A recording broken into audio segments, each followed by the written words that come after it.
Almost 6 years ago, I received a phone call that would change my life forever. I had a funny looking mole on my neck. It was actually my husband that pointed it out and said you should probably get that looked at. Of course, I had 2 young kids and a busy life, and I didn't think it was a priority. But Tracy Callahan, then 38 years old, did make an appointment to see a doctor. I've got a lot of spots all over my body. I'm no stranger to a dermatologist, but I never really thought much about the risk of melanoma for me and my own personal health. After a biopsy, Tracy was diagnosed with melanoma in August of 2013. She had surgery to remove the cancer on her neck. Then, a year later, Tracy learned that another mole, this time on her ankle, turned out to be melanoma again. It wouldn't be her last discovery. I've been diagnosed with melanoma a total of 4 times. I was diagnosed with melanoma last July. 20-year-old University of Kentucky football player Joshua Paschal noticed what he thought was a blister on his foot. His team's athletic trainer encouraged him to have it evaluated. Paschal getting some love from his teammates. He first went to a podiatrist who recommended that he visit a dermatologist. Once I went there, that's when they actually took a chunk out of it and sent it off for a biopsy. I'm young, so I was just thinking, well, this can't happen to me. Joshua learned that he, too, had melanoma and needed surgery. And I was just confused. I just didn't know how to take it. I never would think that I can get melanoma because of the pigment in my skin. When they went in for the surgery, it was deeper than what they thought. It was more progressive than what they thought also. He's needed follow-up surgeries and even immunotherapy treatment. I never thought about cancer, period. Joshua Paschal and Tracy Callahan join us now, as well as dermatologist Dr. Jeanine Downie. Good morning, everyone. Good morning. Morning. So, Joshua, I want to start with you. The bottom of your foot, you're 19 years old.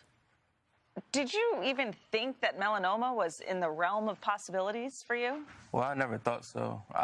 Just growing up and being so young, I never thought of cancer, period. And once, I'm an African-American male, so I never thought of skin cancer as a possibility.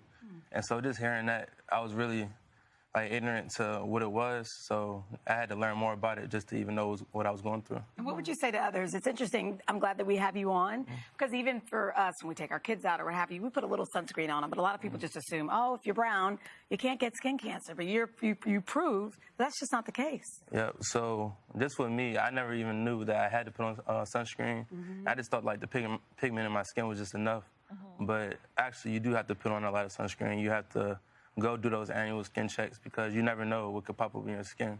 And you have to just make sure that you catch everything. Yeah, Tracy, you've had melanoma. You had it on your neck, your arm, your ankle, your face, but it was caught early. And is that the takeaway here, that you need to really, early detection is part of the key here? Absolutely. Early detection saves lives. I'm living proof of that. And that's why our nonprofit foundation focuses on free skin cancer screenings for everyone. And in fact, on May 18th, we're going to attempt to break the Guinness World Record for the largest skin cancer screening in history. That will do a lot of good. We're really excited. For sure. What's the name of your foundation? I love the name. It is the Polka Dot Mama Melanoma Foundation. Oh, you got your polka dots on today. Always wearing polka dots, How can people participate? Is it everywhere, or where are you guys going to do it? We are in North Carolina, and people can go to our website and sign up or come. It's free, and we want everyone. It doesn't matter their age, their race, their gender. If they have skin, they can help us win, and hopefully we can help save some lives. Dr. Downie, I mean, Joshua's was on the bottom of his foot. You think about sunscreen, you think that's your first line of defense. Do you have to put it on the bottom of your foot, on the palm of your hands? I mean, what can people do? Unfortunately, that wouldn't have helped him with the acral lentiginous melanoma, which is the type he had. What I want your viewers to understand is that if a mole looks asymmetrical, there's something called the ABCDEs of melanoma. So if a mole looks asymmetrical, if the borders are irregular, if the color is varied, sometimes these melanomas can have pink or blue or white in them. That's unusual. If the diameter is larger than a pencil eraser, or if they feel like the mole is evolving or changing, they need to go seek the attention of a board-certified dermatologist, and we will biopsy it and we will get to the bottom of it. And just like I found out before when I was talking to Josh, he doesn't wear sunblock every day, so I just had a baby cow. So I'm going to be mailing him a free sunblock, and then if he likes it, he can pay for the rest from then on in. You're saving lives. Like, I don't wear sunblock every day. Every Like, day, rain or shine, January through December. And it keeps you younger looking longer. Doctor, so why not? On our website, really quickly, there's a story about if there's a line on your toe that could that could A actually... line under your toenail for Bob Marley, Al, that's a good question, turned into a skin cancer that was an acrolentiginous melanoma, different than the one John had, and that ultimately killed Bob Marley when he was 38 years old. Yeah. So if you have a line, you should still get that You should looked get at. that checked out. Absolutely, absolutely. And a lot of Asian, African American, and Hawaiian American patients do have that. Absolutely. This is incredible. For more on Joshua's story and the Polka Dot Mama Melanoma Foundation, visit today.com/3rd hour today.